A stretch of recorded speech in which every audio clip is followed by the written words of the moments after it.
Everyone ready? It started out as a simple visit to Chick-fil-A, but it quickly digressed. You see, my friend acquaintance Isaac was there. Now, he asked one of the employees for some honey mustard sauce, and when he got it and said thank you, she of course responded, "My pleasure." Unfortunately, Isaac entered full-on cross-examination mode and asked, "Is it really your pleasure?" "No. It's not serving me that gives you pleasure, is it? It's the paycheck you get for serving me that gives you pleasure, right?" Ecclesiastes 3:7 says that there's a time to keep silence and a time to speak. I naturally stayed silent during Isaac's cross-examination, but he had the audacity to instigate it. Now, in cases like this, it's clear. I didn't dare associate myself with this nutcase. However, sometimes it's a little harder to determine whether we should raise our voice or raise our lower lip. And so today, we will find out when to speak up and when to shut up. As we do, I hope you'll keep this one thing in your head. A brain. By the way, all the information in this speech, unless otherwise noted, is taken from, well, my life. And so, on to my second part. No, you didn't miss the first one, I just decided to put it later on. You see, even though there are some times that we should speak up, most of the time we should just stay silent. Especially when we don't know anything about the topic. Once again, most of the time. I mean, I know that you think that because you saw that one headline in your Facebook newsfeed about Trump's latest immigration plan, you are now an expert on the topic, but let me just tell you, you're wrong, okay? You're so wrong. It's fake news. No, but seriously, Solomon, the wisest man to ever live, once said that even a fool, when he holdeth his peace, is counted wise. And he that shutteth his lips is esteemed a man of understanding. So, whatever you do, don't live by the rule, when in doubt, shout it out. Don't be like that student who asked, "How do you spell GPS?" Or the student who, while studying ancient Greek food, pondered, "Did food really exist back then? Do we have any proof of that?" Yeah, they lived. But see, don't actually say that, because if you did, they might get offended. Everyone's getting offended these days. It's like the latest fad. You know, people used to get a silly band or a fidget spinner. Now they get offended. Now, if you ask me, they're a bunch of babies. But we can't blame them. They can't help it. They were born that way. No, but seriously, because people get offended so much, it does pay to think before you speak. Did you know that 15 seconds of thinking can save you 15 years or more of hardship? Now, being quiet is pretty easy for me, because I am an introvert, which means that I obey the Bible. Because James 1:19 says, "Let every man be swift to hear, slow to speak." So yeah. It also means that I get my energy from being alone. I am shy. I don't have any friends. I never have anything to add to conversations. I have never spoken to a girl in my life that was not my sister. And I would rather die than give a speech in front of people. It also means that I have never had any serious injuries. Because when people are having one of those situations where one person explains how they broke their finger, another guy tops that with his story of how he broke his arm, and then there's that guy. And he explains that once he was driving his motorcycle at 93 miles an hour when a dog ran out in front of him, and he swerved and missed, and he clipped 3 times, went flying for 20 feet in the air, and got 19 stitches. Somehow, I never have a story that's good enough to beat the others. And so I just remained silent. A few months ago, I was riding with an older gentleman, and since I am an introvert, he did most of the chattering. Well, eventually, he ran out of stuff to say. And so we just drove along in awkward silence.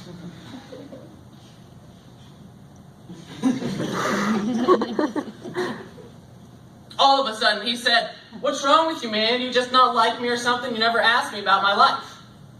Well, that escalated quickly. I'm an introvert. I just don't talk as much. And he understood that. Well, the next day, I was driving along with him again, when again we came to a period of awkward silence.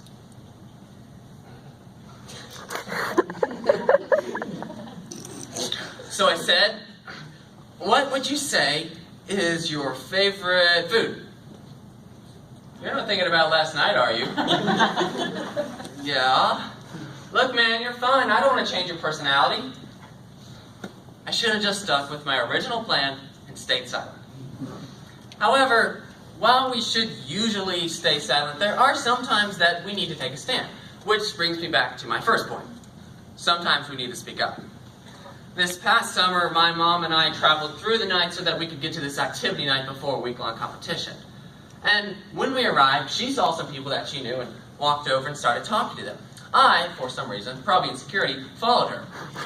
Now, although I really wanted to leave and go find my friends and play with them, I didn't want to be rude and interrupt the conversation, so I just walked along, listening politely to their theological discussion. 2 hours later, my mom turned to me and asked, "Would you like to go play with your friends?" I actually had a great time playing Frisbee with my friends for the last 15 minutes of the night.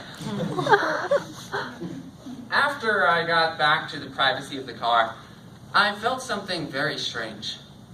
A drop of water was coming out of my eye. Actually, water flowed from my eyes for the next 20 minutes. See, I knew that deep theological discussion I had heard was way more important than a game. But my lacrimal glands didn't care. I hate it when reason is overcome by emotion. Anyway, the point is, if you have a strong preference, speak up. I mean, you can at least have the joy of sacrificing your preferences for someone else, rather than the pain of no Frisbee with friends, because people didn't know. Now, growing up, I could watch any movie I wanted to, as long as it was rated G. Okay, I was exaggerating. There are some G-rated movies I'm still not allowed to watch. But in the summer of 2014, my G-rated world was shattered at a week-long search and rescue training mission with Civil Air Patrol. Now, this is a secular organization, and on day one of the people asked me, "Do you have a problem with me cussing?" Here I had a hazardous choice. Should I say no and be cussed at for a week, or say yes and be laughed at and cussed at for a week?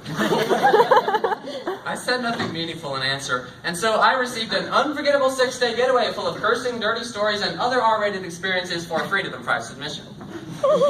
A few days later, one of them asked me, "Hendry, why don't you cuss?" As if I'm the one who needs to justify his choice of vocabulary. Well, I got that feeling that we all get, but sometimes ignore, telling me that I should speak up and say, "Because I'm a Christian, so I believe it's wrong." So I said, "Because." Isn't that such a great reason? I use it all the time. I had the perfect opportunity to share the gospel, and I totally botched it. Well, in the summer of 2016, I went to another camp with the same organization. And on the first day, the instructor said to our group of people, each one of us, he said, "You have something that you want to tell us. Tell it to us now." Well, I got that feeling that we all get, but sometimes ignore, telling me that I should speak up and tell them that I was a Christian. But then everyone else shared first of stories of parents fighting and divorcing, family members dying, their deepest fears. And so I thought to myself, wait a minute, I'm literally about to say to these people, I'm a Christian, and so I won't be able to lower myself to your level of badness. But thankfully, I did speak up and tell them that I was a Christian. And they respected that. In fact, they would even apologize if they cursed. And a few days later, one of them asked me if I thought that good works alone would get you to heaven. Believe it or not, I managed not to botch the answer that time. Those were the best 10 days of my life. You see, at the end of the day, you go to sleep.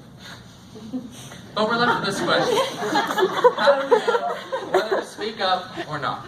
Well, if you get that feeling telling you to speak up, then don't ignore it. A strong preference or some truth to share, then say it. But the rest of the time, it's probably better to just listen and learn. The world has enough ignorant opinions floating around, and it will be just fine without any additions from you. I mean, I know that you have like free speech and all that cheese, but I prefer to use my right to remain silent. And remember, people don't applaud when someone starts talking. They clap when that person is finished talking, like right now.